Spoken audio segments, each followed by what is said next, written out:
breakdown number 2, this will be. Also, the mic volume should be sounding really crisp right now, really professional, um, which is amazing. Shout out to whoever, who was it now? I can't remember on the top of my head, but thank you very much for sending me that video. Um, I think you saved us all really because yeah, the mic quality was shambolic before this, but we're here now. It's fine. It's fine. It's fine. It should be sounding really crisp anyway.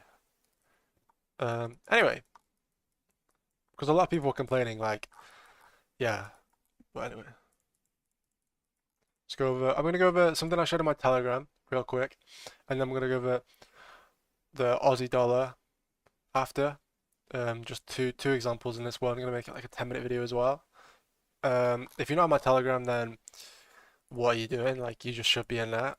Because I'm gonna go over a trade I shared in there, and I'm gonna go over it in a bit more depth and just, clear up. Because obviously, if it's just in Telegram, it might not be as easy to understand than in video form. Okay, so the purpose of these videos, right, is to kind of just get across range, control, and one below, and the relationships between them all. It's not really the time frames. I work with like M15, M5, M1 mainly because I like to do that. I'm a scalper mainly, but I also do like to do a bit longer term. But mainly, I'm a scalper. Okay, so my range time frame will pretty much always be M15 and H1 really, but most of the time it's M15. And in this example, we had clear M15 structure, lower low. So like you just wait for range to pull back, and when it does pull back, and here we can see it played into um, the Wally block, I'm joking, the order block. You wait for your confirmation, right? You're waiting for M5 ideally, but if you don't see M5, if M5 is maybe too far away or whatever, you can look for M1, you can be flexible. But just know that M1 does not equate to M15 expansion. It has to be M5, okay? And as simple as that, okay? So let's look at M5 structure within our M15 range, okay? M5 broke to the upside, so higher high, higher low, and higher high. So as you can see, it's pretty far away, right? It's very, very far away. So, I mean, you can wait for this, but you're most likely going to miss out on a trade. There was one in here that I showed on Telegram, if you want to go look at that. Played to something on the left, and with low time for confirmation, but we're not going to go over that one. Also, it was SNL liquidity, really, really clean, which is why when M5 broke to the downside, here's our failed structure, becomes a structural point. But why would you want this? This is not going to get respected. It's obviously going to get taken because why? SNL liquidity gets taken and then runs for M15 target. Okay. But yeah, this is not the main trade. Okay, so we've identified that M5 is pretty far away. Personally, I wouldn't want to wait for that because I just feel the need to get in the trade, and I don't really want to see it. I don't want to see price run away without me, pretty much. Which is bad. It's very bad, but it is what it is. Yeah, it's a bad habit, but I like to be in every move. With like, of course, with reason. Like, I'm not just gonna press buy and sell everywhere. But okay, so we run into M15. M15's made a lower high. We've played into the correct levels, and now we can await our M5 or M1 confirmation. We've identified that it's going to be M1 because M5 is really far away, and it's genuinely as simple as this: higher high, higher low, higher high, higher low, higher high. Breaks previous high low. That's a break of market structure, and then we have liquidity feeding into the fair value gap here, and that's your QM essentially as your entry. Let me just get rid of these stupid circles. I can just go like that, can't I? What the hell? Huh? Okay. Yeah, my chart is just, what the hell has just happened? There we go. Yeah, what? Okay. But anyway, here's your QM, and let's just say you entered at the bottom of the fair value gap.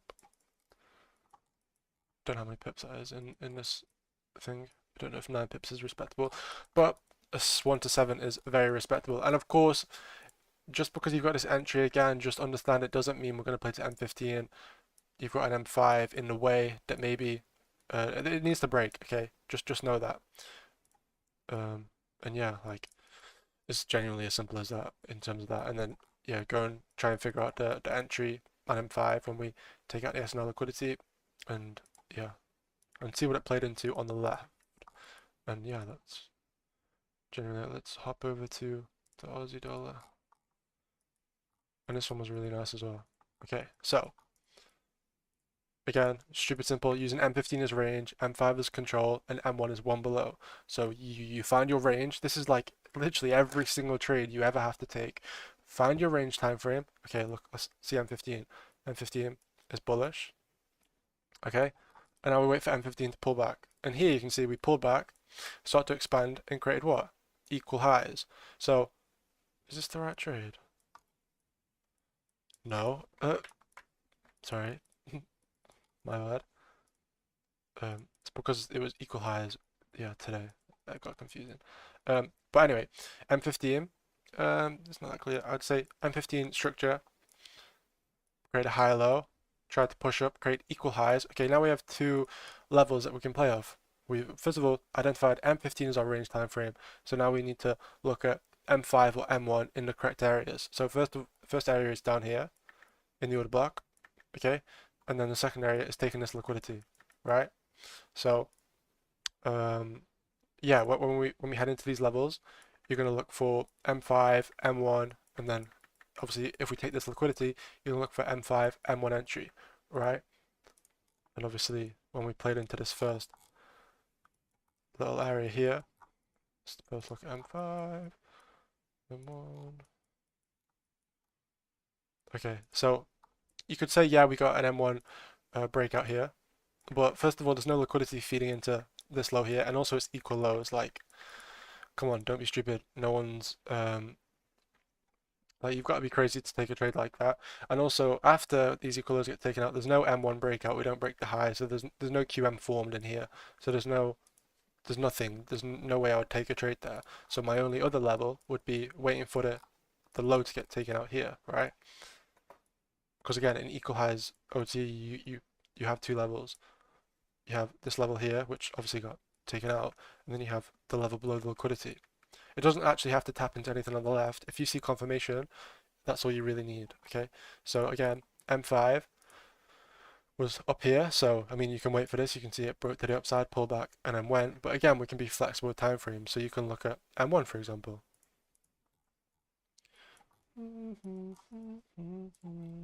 Okay, so we had a lower low, lower high, you know, never broke previous structure, so still bearish, lower low, lower high, lower low, lower high, lower low, immediate break to the upside, and then we have a liquidity feeding in.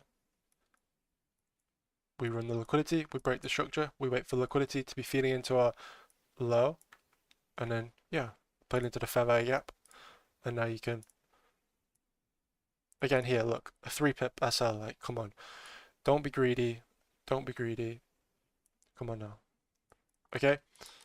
And obviously you target M15 again, you target your range time frame, and you can see like when you get these entries with M1 and you're talking M15, your risk reward is going to be really nice.